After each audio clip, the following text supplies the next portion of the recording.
90 minute পর্যন্ত আর কোনো গোল হয়নি, অতিরিক্ত সময় পর্যন্ত আর কোনো গোল হয়নি।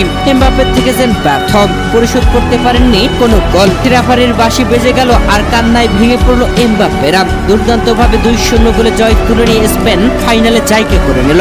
আর স্পেনের কাছে 2-0 গোলে হারের পরে পদত্যাগ ঘোষণা করলেন ফ্রান্সের কোচ দিদিয়ের দেশম। পদত্যাগ ঘোষণা করার পরে অফিসিয়ালি কোচ নিয়োগ দিয়েছে ফ্রান্স, যেখানে জিনেদিন জিদানকে অফিসিয়ালি ভাবে কোচ হিসেবে নিয়োগ দিয়েছে তারা। ফ্রান্সের বিপক্ষে 2-0 গোলে জয়ের নায়ক বনে গেছেন পেদ্রো পোরো।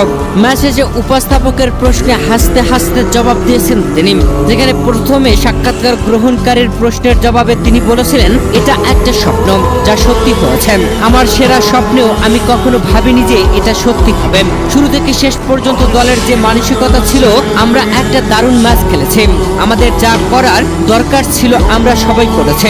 আমরা জানতাম ফ্রান্সের বিরুদ্ধে ম্যাচটা খুব কঠিন হতে যাচ্ছে। আর সত্যি বলতে এটা শুধু আমার একার নয়, এটা পুরো দলের সম্মিলিত প্রচেষ্টা যা আমরা করে দেখিয়েছি। এরপরে সাক্ষাৎকার গ্রহণকারীর প্রশ্ন ছিল, তোমরা এমন একটা দলের বিরুদ্ধে খেলেছো যারা অন্যতম বড় বিশ্বকাপ ফেভারিট ছিল এবং তোমরা তাদের এমন ভাবে হারিয়েছো যে তারা কিছুই করতে পারেনি। সাক্ষাৎকার গ্রহণকারীর এমন প্রশ্ন পাবার পরেই অট্ট হাসিতে মেতে উঠলেন স্পেনের পেদ্রো পোরো। হাসতে হাসতে উত্তর দিলেন, আমরা জানতাম আমাদের ঠিক এটাই করতে হবে।